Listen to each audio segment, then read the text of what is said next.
దేవుడు సైలెంట్ అయిపోయే వరకు మనం ఉండకూడదు. దేవుడు సైలెంట్ అయిపోయాడా, మన కథ ముగిసినట్టే.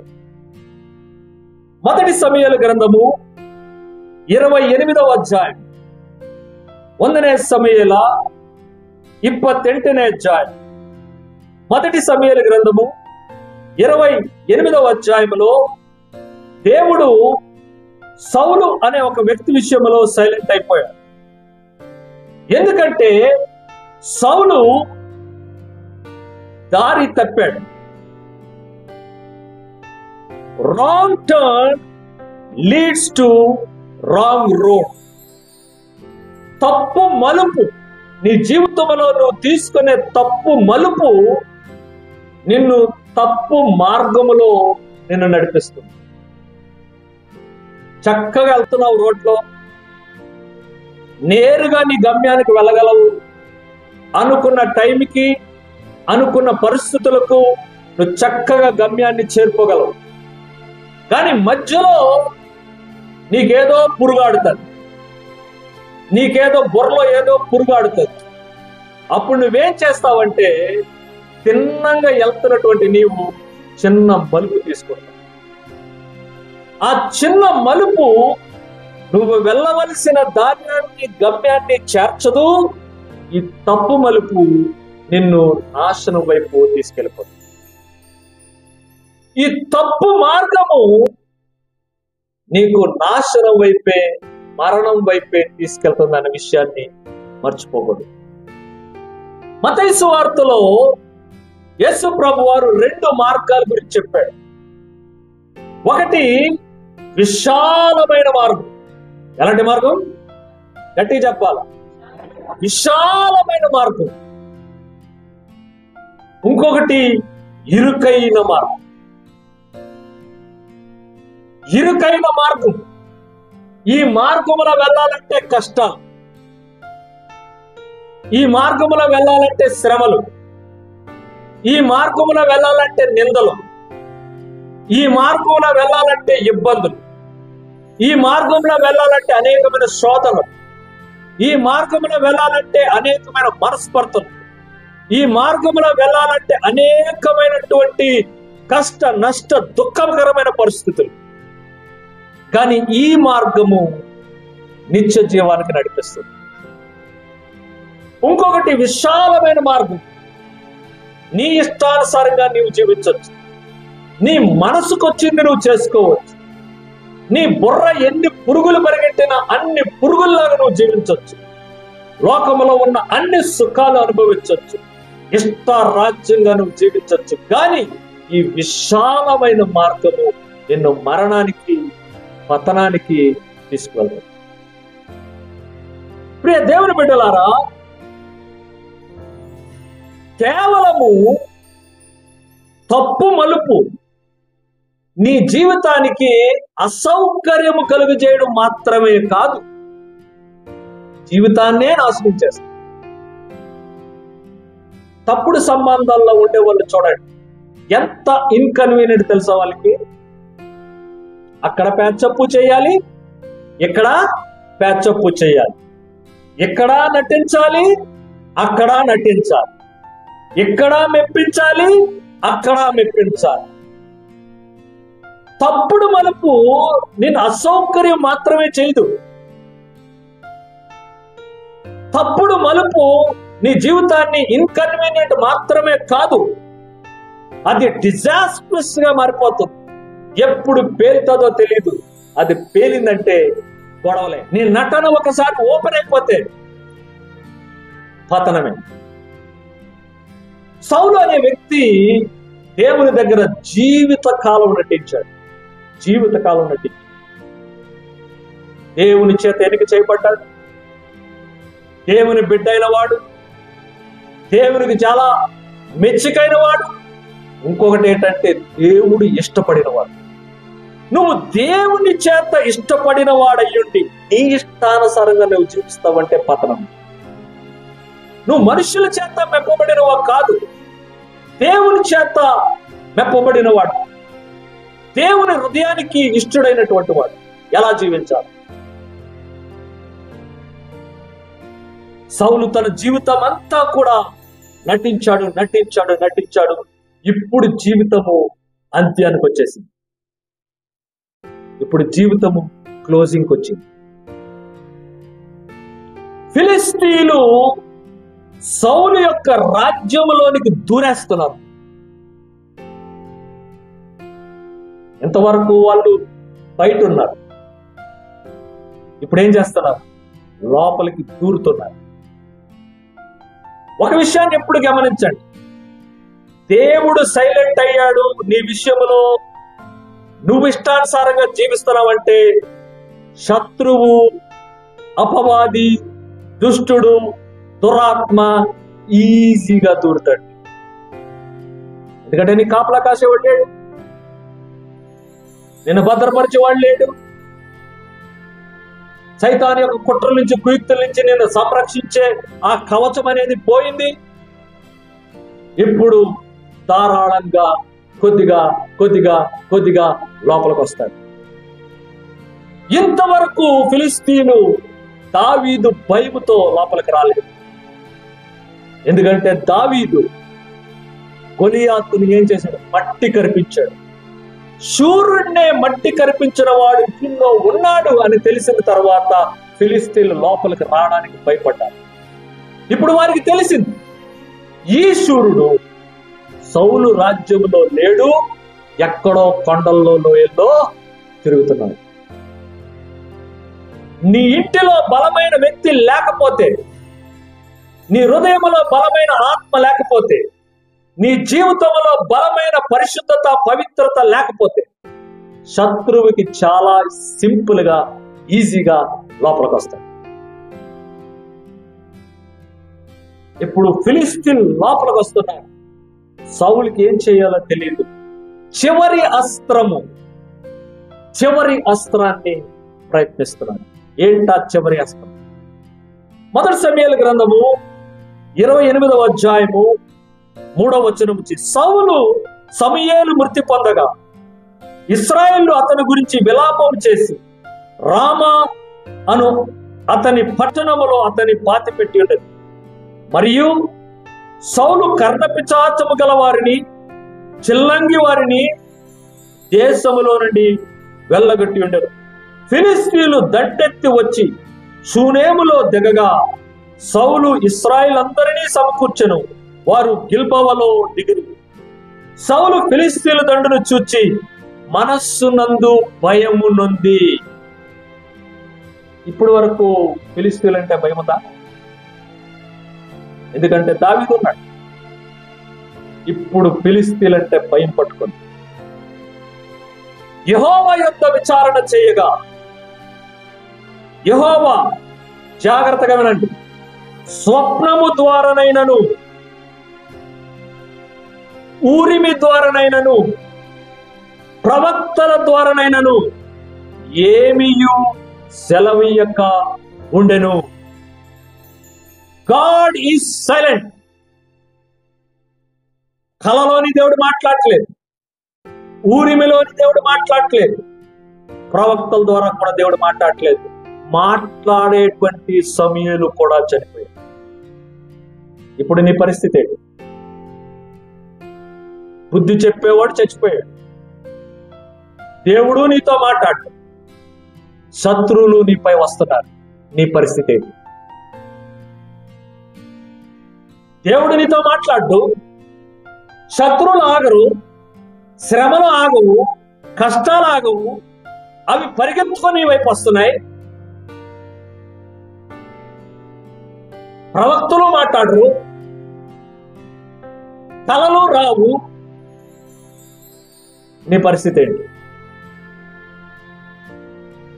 ఇలాంటి పరిస్థితుల్లో దేవునిని సమీపించకుండా, దేవుని పాదాల మీద పడి పశ్చాత్తాపడకుండా సౌలు చేసిన తప్పేడు తెలుసా? తన ఆప్షన్ ఎంచుకున్నాడు. ఏ ఆప్షన్ ఎంచుకున్నాడంటే, కర్ణ పిశాచములు కలిగినటువంటి ఒక స్త్రీ దగ్గరికి వెళ్ళాలని ఎంచుకున్నాడు. జాతకాన్ని పరీక్షించుకుంటున్నాడు. బుద్ధి గడ్డి తింటే ఎలాంటి పనులు చేస్తాం? బుద్ధి గడ్డి తింటే. దేవుని వాక్యము కన్నా జాతకాలకి ముహూర్తాలకి విలువ ఉందా? జాతకాలు చెప్పేవాడు భవిష్యత్తు ఏదో ఆడికే తెలియదు. నేను చిన్నప్పుడు చాలా అల్లరిగా తిరిగేవాడు. ఎంత అల్లరి అంటే నా అల్లరి తట్టుకోలేక మా వీధిలోని ఈ జాతకాలు చెప్పేవాళ్ళు, ఈ కొన్ని కాయగూరలు అమ్మేవాళ్ళు మా వీధిలోకి వచ్చేవారు కాదు. అక్కడి నుంచి వంగి చూసేవారు, సలోమన్ ఉన్నాడా, ఈడున్నాడు, అయితే ఈ వీధిలో అలవాడు. ఎందుకంటే వాళ్ళు అంత ఆడుకునేవాడు. ఒకరోజు నేనే క్రికెట్ మ్యాచ్ ఓడిపోయి చాలా బాధల్లో కూర్చొని ఉన్నాను. 10 రూపాయలు పోయాయి క్రికెట్ మ్యాచ్. ఎండ విపరీతం మనం. దాంట్లో మా అమ్మ ఈ విమానం మూత మోగించేసి ఎండలో ఆడొచ్చని చెప్పేసి సరిగ్గా వాయించి, ఒక పక్క దెబ్బలు, ఒక పక్క 10 రూపాయలు పోయాయి, క్రికెట్ మ్యాచ్ ఓడిపోయాను. నా బాధల్లో నేను మొలగ చెట్టు కింద కూర్చొని బాధపడుతుంటే జాతకాలు వచ్చాడు. సార్ జాతకం చెప్పించుకోండి, చిలక జ్యోతిష్కం చెప్పించుకోండి అంట. నాకు పిత్త రేగింది చూడు. నేను అన్నాను, ఇలా రా, వచ్చేవరా సచ్చేవరంత రా, కూర్చో. ఇప్పుడు నేను జాతకం చెప్పే ముందు మన ఇద్దరికి ఒక టెస్ట్. నేను ఈ చిలకను వదిలేస్తాను, అది తిరిగి వస్తాదా అడిగి. ఏంటి? నేను ఈ చిలకనే వదిలేస్తాను. మా ఇంటి ఎలకల బోడి చెట్లు, ఈ చిలకని నేను వదిలేస్తాను, ఇది తిరిగి వస్తుంది అంటే నేను జాతకం చెప్పించుకోండి. నా కడుపు మీద కొట్టకయ్యా, నా కడుపు మీద కొట్టక బాబు. చిలక వస్తాదో లేదో తెలియనోడికి నీ భవిష్యత్తు ఏం తెలుసు? ముహూర్తాలు చూసేవాడికే వాడి భవిష్యత్తు తెలియదు, నీకేం తెలుసు? దేవుని యొద్ద విచారణ చేయడం మానేసి కర్ణ పిశాసాల దగ్గరికి విచారణ చేయడానికి సౌలు వెళ్తున్నాడు. ఎవరి సౌలు? ఒకానప్పుడు దేవుని చేత బలముగా వాడబడిన వాడు, ఒకానప్పుడు దేవుని చేత ఎన్నిక చేయబడిన వాడు, ఒకానప్పుడు దేవునికి ఇష్టడైనటువంటి వాడు, ఒకానప్పుడు దేవుడంటే భయపడిన వాడు, ఒకానప్పుడు దేవుని సేవకుడైన సమూయేలు మాట వినినవాడు. ఒకరోజు నువ్వు బాగా దేవునిలో ప్రార్థించే స్థితిలో ఉండి, ఒకరోజు నీవు వాక్యం చదివి వాక్యం ప్రకారం నడుచుకునే జీవితంలో ఉండి, మందిరంలోకి వచ్చి దేవుని సేవకుల మాటలు విని కష్టం వచ్చినప్పుడు ప్రార్థించేటువంటి జీవితంలో ఉండి, ఈ రోజు నువ్వు ముహూర్తాలు, శకునాలు, జాతకాలు చూసుకుంటున్నావంటే నువ్వు ఎంత దిగజారిపోయే అవసరాలు. ఈ కర్ణ పిశాచము కలిగిన వారందరినీ కూడా సౌలు ఒకానప్పుడు తరివేశాడు. ఎందుకంటే అప్పుడు దేవుడితో ఉన్నప్పుడు ఈ జాతకాలు చెప్పే వాళ్ళని, ఈ శకునాలు చెప్పే వాళ్ళని తరివేశాడు. ఇప్పుడు దేవుడు విడిచిపెట్టిన తర్వాత, దేవుడు మౌని అయిపోయిన తర్వాత, దేవుడు మాట్లాడడం మానేసిన తర్వాత, ఇప్పుడు ఎవరిని తరివేశాడో వాళ్ళ దగ్గరికే వెళ్తాడు. ఒకరోజు నువ్వు అనుకున్న శంకర ఈ రోజు నాగడానికి వెళ్తావు. ఒకరోజు చీతు అన్నదానికే ఈరోజు నువ్వు వెళ్తావు. ఎవరైతే ముహూర్తాలు, జాతకాలు, శకునాలు చూపించుకుంటున్నారో మీరు ఒకసారి జ్ఞాపకం చేసుకుని, మీరు ఆ స్థితికి వచ్చారంటే మీ విషయంలో దేవుడు సైలెంట్ అయిపోయింది. ఇంకా ఆయన చెప్పడు, ఇంకా ఆయన మాట్లాడు. స్పిరిచువల్ వాక్యూమ్ ఊరిమి ద్వారానైనడు, కళల ద్వారానైనడు, స్వప్నము ద్వారానైనడు, సేవకుల ద్వారానైనడు, ప్రవక్తల ద్వారానైనడు ఇంకా మాట్లాడడం దేవుడు మానేశాడు సౌలుతో. ప్రియ దేవుని బిడ్డలారా, మన జీవితాల్లోని దేవుని ఆత్మ విడిచిపెట్టింది అంటే దురాత్మ చాలా చాలా చాలా ఫాస్ట్ గా నీ జీవితంలో ప్రవేశిస్తుంది. అప్పుడు నువ్వు ఆశ్రయించవలసింది దేవుణ్ణి, కానీ సౌలు ఆశ్రయిస్తుంది పిశాచాల్ని, శకునాలు. God will not talk to people who are in judgement. దేవుడు మౌని అయిపోయాడంటే దాని అర్థము నువ్వు తీర్పులో ఉన్నావని. అక్కడ ఉన్నావు. తీర్పులో ఉన్నవాడికి ఎవడు సలహా చెప్పడు. పాజిటివ్ వస్తే ముందుకి, నెగటివ్ వస్తే వెనక్కి. Because you are in judgement. తీర్పులో ఉన్నవాడి తట్టకి ఎవడు రాడు. దేవుని తీర్పులో ఉన్నావంటే దేవుడు ఇంకా నీతో మాట్లాడు. చాలా మంది వస్తారు, అన్నా ఎంతో ప్రార్థన చేస్తున్నావు అన్న, దేవుని నుంచి సమాధానం రావట్లేదు. అన్నా ఎన్నోసార్లు ఉపవాసం చేసావన్నా, దేవుని సమాధానం రావట్లేదు. అర్థమేంటో తెలుసా? God is silent, you are in judgement. God is silent and you are in judgement. దేవుడు మౌని అయిపోయాడు, నువ్వు తీర్పులో ఉన్నావు. కాబట్టి నువ్వు ఎంత మాట్లాడినా, పొర్లినా, దొర్లినా, కింద పడి బాదుకున్నా దేవుడు ఇంకా నీతో మాట్లాడు. నువ్వు ఆల్రెడీ తీర్పులో ఉన్నావు. దేవుని బిడ్డలమైన మనము సౌలులాగా తీర్పు వరకు తెచ్చుకోకూడదు. అందుకే తెలుగులో ఒక సామెత, తెగేటంత వరకు లాక్కూడదు. ఏ బంధాన్నైనా తెగేటంత వరకు లాక్కూడదు.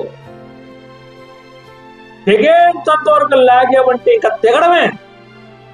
ఇంకా తెగింది మళ్ళీ అతుక్కోదు. ఏ బంధమైనా, భార్య భర్తల బంధమైనా, ఒకసారి భార్య భర్తలు విడిపోయారంటే ఇంకా వాళ్ళని కలిపిన ముడి జ్ఞాపకం చేస్తుంది. నువ్వు నేను విడిపోయావు, మళ్ళీ కలిసాం. నువ్వు నేను విడిపోయావు, మళ్ళీ కలిసాం. నువ్వు నేను విడిపోయావు, మళ్ళీ కలిసాం. పిల్లలు ఇల్లు వదిలి వెళ్ళిపోతే నువ్వు తిరిగి వచ్చిన ఆ జ్ఞాపకం నిన్ను విడిచిపెట్టదు. ఎందుకంటే అదే ఇంట్లో ఉన్నటువంటి పెద్ద కుమారుడు తండ్రితో ఏమని కంప్లైంట్ చేశాడు? ఈ నీ కుమారుడు ఎవడో, ఈ నీ కుమారుడు మొత్తం అంతా నాశనం చేసుకొస్తే వీడి కోసం నువ్వు పండగలు చేస్తావా? తెగింది ఏదైనా తిరిగి కలిపిన మచ్చ మాత్రం మారదు, తాగు మాత్రం మారదు. సౌలు ఎంత చివరికి వెళ్ళిపోయాడంటే, ఎవరినైతే అసహించుకున్నాడు, ఎవరినైతే తరిమేశాడు, ఎవరినైతే తన దేశంలో ఉండనేయలేదు, ఆ శిలంగి వాళ్ళు, ఆ యొక్క మంత్రమాటలు చేసేవాళ్ళు అందరినీ కూడా మళ్ళీ లోపలికి ఎంకరేజ్ చేసినట్టుగా తనే ఆ కర్ణ పిశాచాల దగ్గరికి వెళ్తున్నాడు. రేపు దేవుని బిడ్డలారా, మీరు ఒకసారి జ్ఞాపకం చేసుకోండి. మంచి చేస్తామంటే నీకెవరు సహాయం చేయకపోవచ్చు, చెడు చేయడానికి నీకు అందరూ కూడా సహాయం చేస్తారు. వాక్య భాగంలో మనం చూసినట్లయితే సౌలు ఏమన్నాడు? 7వ వచనం, అప్పుడు సౌలు, నా కొరకు మీరు కర్ణపిశాచము గల ఒక స్త్రీని కనుగొని నేను పోయి దాని చేత విచారణ చేతునని తన సేవకులకు ఆజ్ఞగా వారు చిత్తము ఎందోరులో కర్ణపిశాచము గల ఒకటి ఉన్నదని అతనితో చెప్పింది. ప్రియ దేవుని బిడ్డలారా, వీళ్ళేం చెప్పాలి? నా కోసం ఒక జాతకాలు చెప్పేదాన్ని, కర్ణపిశాచాలు చెప్పేదాన్ని ఎత్తుకురా అని సౌలు చెప్తే ఇదేం చెప్పాలి? నువ్వే కదా ఒకానప్పుడు అని తరిమేశావు. ఏంటి మహారాజా, నీ బుద్ధేటి గడ్డి తింటుంది? ఎవరినైతే తరిమేశావో వాళ్ళనే రమ్మంటావా? ఎవరినైతే మా చేతుల్లోనే తరిమించావో మా చేత్తోనే వాళ్ళు తీసుకురమ్మంటావా? చాలా జాగ్రత్త. మీరు తప్పుడు మలుపు తీసుకునేటప్పుడు చాలా మంది సహాయపడతారు. మీడియేటింగ్ చేయడానికి ఈ తప్పుడు వ్యవహారాలు ఉంటాయి, అక్రమ సంబంధాలు, తప్పుడు వ్యవహారాలు. దీనికి సహాయం చేసే వాళ్ళు బోల్డ్ ఉంటారు. అటుపక్క డైరీ మిల్క్, ఇటుపక్క డైరీ మిల్క్, మధ్యలో మీడియేటింగ్. ఇలాంటి మీడియేటింగ్లు చేసేవాళ్ళు బోడు మంది ఉంటారు. బుద్ధి చెప్పరు, నువ్వు చేస్తుంది తప్పు, మీ అమ్మ నాన్న ఏమనుకుంటారు, నువ్వు ఎలా పెరగాలి, నువ్వు దేవుని బిడ్డ, ఈ దిక్కుమాలి ప్రేమలో దోమల వైపు తిరుగుతావా, సిగ్గుందా, బుద్ధి జ్ఞానం ఉందా అని చెప్పరాదు. ఎందుకంటే అలా చెప్తే డైరీ మిల్క్ రాదు.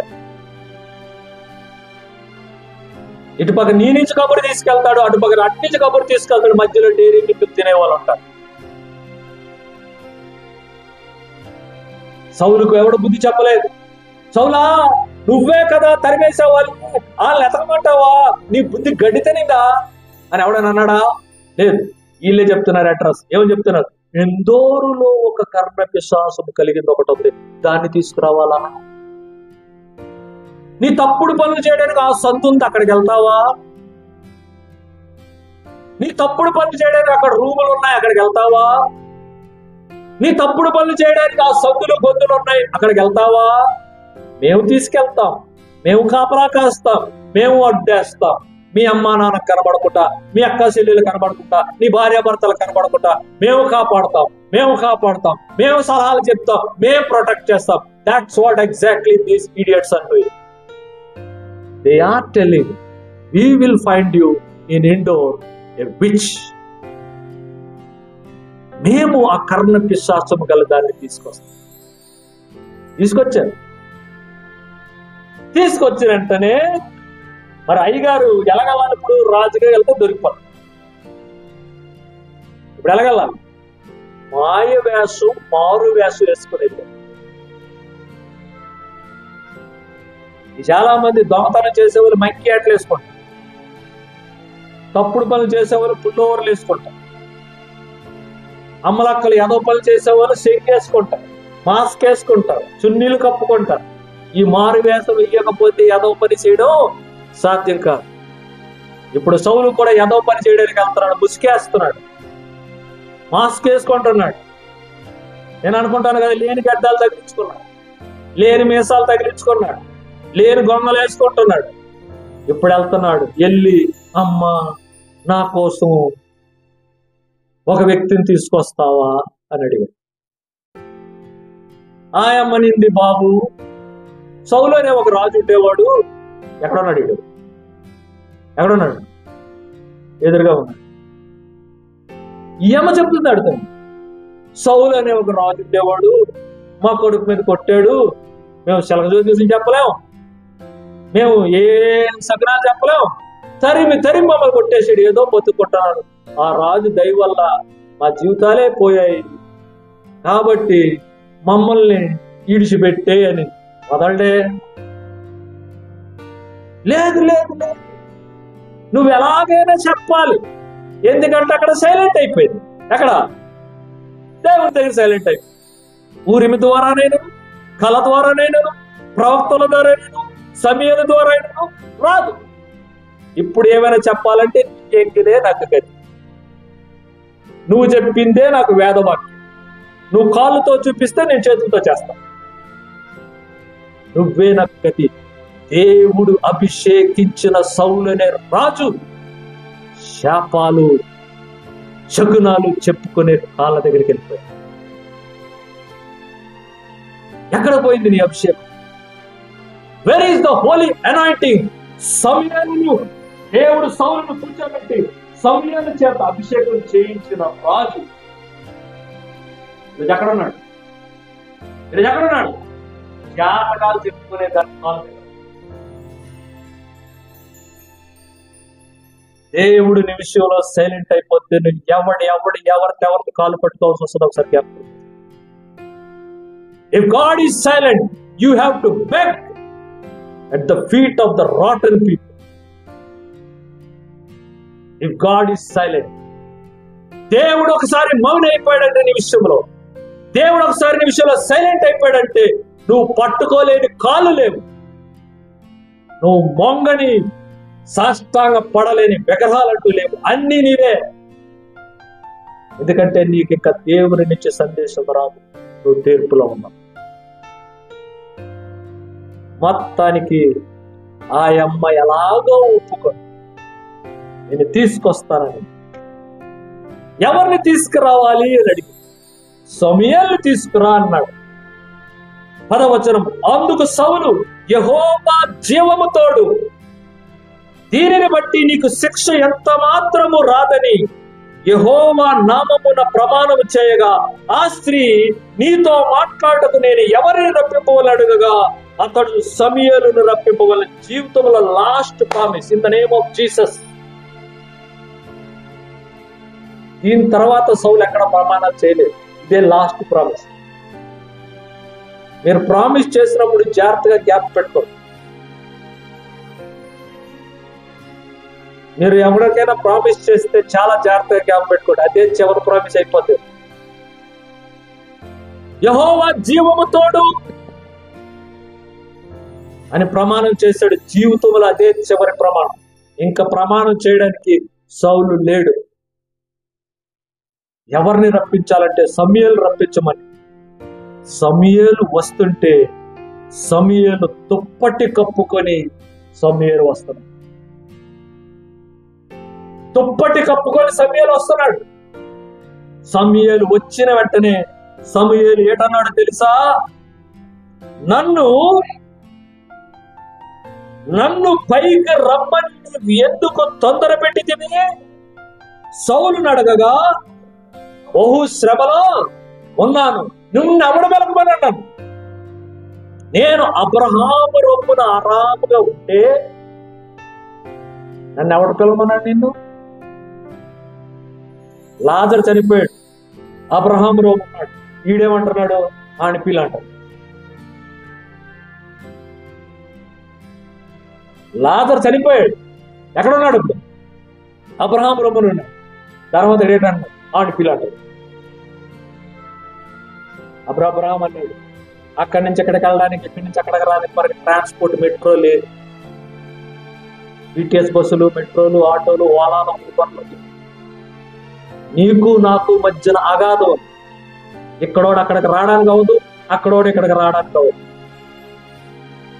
ఇప్పుడు ఈ సగనం చెప్పేదాని దగ్గర సౌలు అంటున్నాడు, నా కోసం ఎవరైనా రప్పించంటే సమూయేలు ఎందుకు వచ్చాడో తెలుసా? ఒక దయ్యం పిలిస్తే సమూయేలు రావడం. చాలా మంది అనుకుంటారు దయ్యం పిలిస్తే సమూయేలు. దయ్యం పిలిచినందుకు రాలేదు, దేవుడే సమూయేలుని పంపించాడు. ఎందుకంటే కొంచెం మిగిలిపోయింది తీర్పు. ఏం మిగిలిపోయింది? కొంచెం సౌలు తీర్పు మిగిలిపోయింది. ఈ తీర్పు ఏంటో చెప్పడానికి సమూయేలు వచ్చాడు. ఏంటా తీర్పు అనేది తర్వాత వచ్చిన వాడు చిరాకు పడతాడు. ఒకనప్పుడు నువ్వు చెప్పినప్పుడు మాట వింటే నీ మీద ప్రేమ. దుప్పటి కప్పుకొని వచ్చినప్పుడైనా నీకు బుద్ధి ఉందా? ఒకరోజు నువ్వేం చేసావో తెలుసా సౌలా? అదే దుప్పటి పట్టుకుంటే చిరిగిపోయింది. మొదటి సమూయేలు గ్రంథము 15వ అధ్యాయం. మొదటి సమూయేలు గ్రంథము 15వ అధ్యాయం. 1 సమూయేల 15వ అధ్యాయ 26, 27 వచనాలు, 26, 27 వచనాలు. సమూయేలు వచ్చాడు, చెప్పాడు, నువ్వు దేవుని మాట వింటలేదు కాబట్టి దేవుడు నీ రాజ్యాన్ని నుంచి తీసేస్తున్నాడు, నేను నీతో కూడా ఇక సహవాసం చేయనన్నాడు. ఎంత డేంజరస్ మాట అండి! వింటున్నారా? ఎంత డేంజరస్ మాట తెలుసా అది? అందుకు సమూయేలు, నీతో కూడా నేను తిరిగి రాను, నీతో సహవాసం చేయను. నువ్వు దేవుని విడిచిపెట్టేస్తే నీ అంతకు నేనెందుకు తిరుగుతాను? నువ్వు దేవుని విడిచిపెట్టేస్తే నీ వెనకాల నేను ఎందుకు వస్తాను? నీతో నేను ఇక రాను, అయిపోయింది, నీకు నాకు లాస్ట్ బ్రేకప్. నీవు యెహోవా ఆజ్ఞను విసర్జించడం కనుక ఇశ్రాయేలు మీద రాజుగా ఉండకుండా యెహోవా నిన్ను విసర్జించాడు. దేవుడే వదిలేశాడు, నేను నిన్ను పట్టుకున్నాడు అని వెళ్ళిపోతుంటే సౌలు పరిగెట్టెళ్ళి పట్టుకున్నాడు. ఇలా పట్టుకుంటే ఆ దుప్పటి అంగి చిరిగిపోయింది. అప్పుడు సమూయేలు అన్నాడు, దేవుడు కూడా నీ రాజ్యాన్ని సింపి ఆ మొక్కను తీసుకెళ్ళి ఎవరికి ఇస్తున్నాడు? దావీదుకి ఇచ్చేస్తాడు. నీ రాజ్యం కూడా ఇలాగే చిరిగి నీ నుంచి మొక్కై దావీదు దగ్గరికి వెళ్ళిపోతాడు. అదే అంగిని దుప్పటేసుకొని సమూయేలు భూమి నుంచి పైకి వస్తాడు. That same mantle Samuel has when he encounters Saul again. అదే అంగీరేసుకొని, అదే దుప్పటేసుకొని సమూయేలు బయటకు వచ్చినప్పుడు దుప్పటి చూసినా కూడా నీకు గుర్తు రాలేదా? పశ్చాత్తాపడాలని. దుప్పటి చూసినా కూడా నీకు పశ్చాత్తాపడాలని బుద్ధి రాలేదా? ఒకరోజు అదే దుప్పటి పట్టుకున్నావు, చిరిగింది. అదే సమూయేలు అన్నాడు, నేను తిరిగి రాను. అదే సమూయేలు అన్నాడు, నీ రాజ్యం నుంచి తీసుకుపోయి దావీదుకి ఇచ్చేస్తున్నాను అన్నాడు. అదే దుప్పటిని చూసినా కూడా నీకు జ్ఞాపకం రావట్లేదా పశ్చాత్తాపడాలని? నువ్వు తిన్న దెబ్బలు నీకు బుద్ధి రావట్లేదా? నువ్వు తిన్న చెప్పు దెబ్బలు, నువ్వు పొందిన అవమానాలు నీ నెనపకు రావట్లేదా? నువ్వు పొందిన అపకీర్తి నీ గుర్తుకు రావట్లేదా? నన్ను డిస్టర్బ్ చేయమనండి. నేను చక్కగా పరదేశంలో ఉంటే నన్ను పిలిపిస్తావా? పిలిపించినందుకు తీసుకో, టేక్ ఇట్. పశ్చాత్తాపడం మానేసి ఇంకా రాజ్యం ఎక్కడ తెచ్చుకోవాలి, ఇంకా డబ్బులు ఎలా కూర్చుకోవాలి, ఇంకా ఇల్లులు ఎలా కట్టాలి, ఇంకా రాజ్యాలు ఎలా కట్టుకోవాలి, ఇదా నీ తాపత్రయం. జీవితం అంచులోకి వచ్చేసి, చివరిలోకి వచ్చేసి, ముగింపుకి వచ్చేసి సచ్చే ముందు కూడా నీకు ఇంకా రాజ్యాలు కాపాడుకోవాలి, అధికారాలు కాపాడుకోవాలి తాపత్రయం అయితే టేక్ ఇట్. ఇప్పుడు తీసుకుంటున్నాడు. మిగిలిపోయిన తీర్పు నేను చెప్తున్నాను విను. మిగిలిపోయిన తీర్పు నేను చెప్తున్నాను విను. జాగ్రత్తగా చెవి నెక్కబెట్టుకొని నువ్వు విను.